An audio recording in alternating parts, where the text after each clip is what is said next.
Agitations, protests, and confrontations have always been a big part of Nigeria. Even before Nigeria gained independence in 1960, during the colonial era, these actions either brought about major changes or caused more reactions. On Thursday, 1st of August 2024, Nigeria saw a new wave of nationwide protests. People's angers and frustrations have reached a boiling point due to economic hardship, government corruptions, and poor leadership. The recent removal of petrol subsidies by President Bola Tinubu administrations has made things worse, causing the prices of essential goods and services to rise sharply. Before we talk about the current protest, let's look at the history of major protests in Nigeria that led to today's events.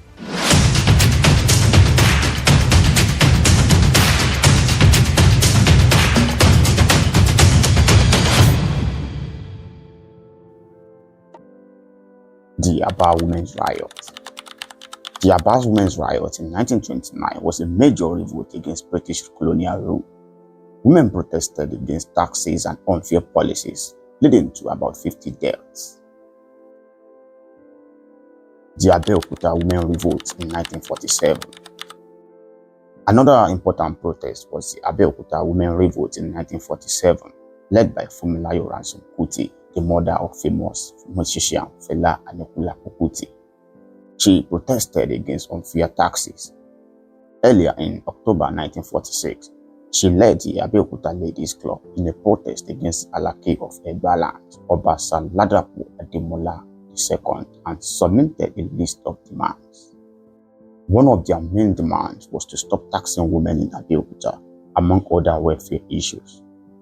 Their demands were ignored, and Madam Funmilayo was arrested and fined £3,000 or faced going to prison. On November 29, 1947, she led another protest of 10,000 women to the palace of the Alake of Egbaland. They camped around the palace for more than 2 days, sleeping, cooking, and conducting all their affairs on the palace grounds. The pressure on the colonial government was so intense that they had to abolish the tax laws, and the Alake of Egbaland abdicated the throne on January 3, 1949. Ali Must Go. In April 1978, students led the Ali Must Go protest against increased tuition fees. The protest began when the federal government increased the meal ticket price for students in tertiary institutions from 50 kobo to 1 naira 50 kobo and then to 2 naira. This hike was believed to have been introduced by the then Minister of Education, Colonial Ahmadu Ali, leading to widespread demonstration and confrontation with security forces. During this protest, Akintunde Ojo, a student of architecture at the University of Lagos, was killed. Additionally, 8 students of Ahmadu Bello University, Zaria, were killed by the army during the chaos. The protests were led by the late Segun Okeowo, the national president of the Nigerian Union of Students. These protests resulted in violent clashes with security forces and several students' deaths. In response, the government eventually closed all universities. SARS protest of 1989. On May 24, 1989, protests against the Structural Adjustment Program, SARS, implemented by the Ibrahim Babangida administration began. Nigerians were upset because the SARS caused severe economic hardship. The SARS, imposed by the International Monetary Fund, was introduced in 1986 to address the effect of falling oil prices and to boost local industries. The protests included students, labor unions, the unemployed, and even hoodlums. The protest led to some relief measures, such as job creation and feeding programs. June 12 protest of 1993. The annulment of June 12, 1993 presidential election also led to a massive protest and political unrest. The election held on June 12, 1993 was the first since 1983 military coup that ended the country's second republic. The unofficial results, although not declared by the National Electoral Commission, indicated a victory for MKO Abiola of the Social Democratic Party, who defeated Bashir Tofa of the National Republican Convention. However, Babangida annulled the election, citing electoral irregularities, and never declared the winner. This led to protests and political unrest, including Babangida's resignation and handover to an interim national government. Later that year, Sani Abacha took over in a bloodless coup. The protests continued, with international organizations and the media involved until democracy was restored in 1999. The Occupy Nigeria protest in 2012. The Occupy Nigeria protest on January 2, 2012 were a response to the removal of fuel subsidy by President Goodluck Jonathan government. The protests were led by notable Nigerians, human rights activists, and members of opposition political parties, including now President Bola Tinubu. In Lagos, some policemen even joined the protesters. By January 16, Jonathan gave in to the pressure by partially reinstating the fuel subsidy, lowering the fuel price to 97 naira per litre, which was much less than the 141 naira after the subsidy was removed, though not back to the original 65 naira. The EndSARS protest 2020. Fresh in the memory, the EndSARS protest in October 2020 were a major movement against police brutality, specifically targeting the Special Anti-Robbery Squad, SARS. The protest grew into a broader demand for systemic change and justice.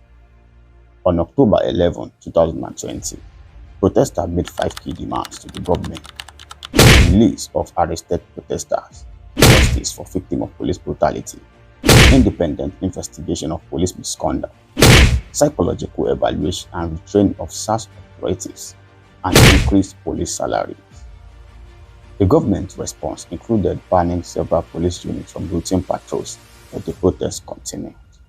On October 20, 2020, the situation escalated when security forces allegedly opened fire on peaceful protesters at Lekki Toll Gate, causing numerous injuries and deaths.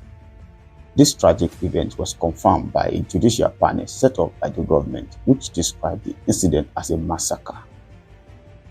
The panel's report found that Nigerian soldiers and police fired live bullets at unarmed protesters, resulting in fatalities and injuries. The panel's findings contradicted the government's initial denial and highlighted the excessive and unjustified use of forces against peaceful demonstrators. This event sparked widespread outrage and further protest. Lagos suffered the most, and many BRT buses burnt. The Igbo record set on fire, and media houses, TVC, and nation's headquarters, among many others, affected by the mob. End Bad Governance 2024. Today, Nigerians are once again protesting against bad governance and economic mismanagement. When President Tinubu took office on May 29, 2023, people hoped for relief, but his decision to remove fuel subsidies has led to more economic struggles. These protests are not just about recent issues, but also long-standing problems like police brutality, poor public services, and bad infrastructure. The police have urged protesters to remain peaceful, highlighting Nigerians' history of violent protests. Looking back at the history of protests in Nigeria, Nigerians have always been asking for one main thing: good governance. We are no longer protesting against the British and colonial government, but against our own leaders. Individuals who come from our midst, who knows our problems. All we are asking for is good governance, not policies that makes our life harder or temporary relief measures like palliatives, but real changes that will improve our lives. We want to make Nigeria great. Many talented Nigerians have left the country for Europe and the Americas, robbing us of the talents needed to improve our country. Racism also will remain a problem, but it will never end until African leaders build their countries to rival Europeans and American counterparts. When we end the word respect, racism will slowly die a natural death, and we will no longer be seen as people escaping their own country. On the 4th of August 2024, President Bola Tinubu addressed the state of the country and ongoing protests, which has since drawn significant backlash from various quarters. President Tinubu emphasized the government's achievements and ongoing reforms, stating that the administration is focused on improving the country's economic situation. Despite these claims, many Nigerians feel these achievements are exaggerated or non-existent in the face of daily struggles like inflation, high fuel prices, and unemployment. Notably, the protests have turned violent in several locations, leading to casualties and arrests. I urge Nigerians to maintain peaceful protests. We call it a protest, not looting or vandalizing government property, as we will be the one to bear the brunt in the end. Many of the people who were part of the protest in the 70s, 80s, and the 90s are now in their 50s and 60s. A new chapter of our country's history is being written before our very own eyes. One thing is certain, as events unfold, posterity will hold us all accountable for the future we leave for our unborn children. We are rising up today and we are demanding for the safety of our lives. We are demanding for our protection, and we are saying that enough is enough. We're no longer at ease with bad leadership. We're no longer at ease with brutality. We're no longer at ease with the killing of youth in Nigeria. For our silence is their strength, and our voice is their weakness. Today we are rising up and we're telling the whole world that enough is enough. We are demanding for accountability, for good governance, and for protection of our lives.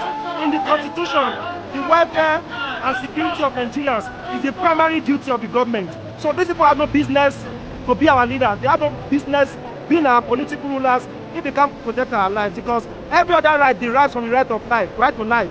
If we do not have the right to life, no other rights can endure to us. We cannot enjoy any other thing as human beings. So we are rising up today, we are demanding a strength that we're entitled to our lives. We stand against police brutality, and we are saying today, an end must come to irresponsibility in governance. After this demand, we shall continue to make specific demands until Nigeria becomes a nation of our dream. Thank you very much.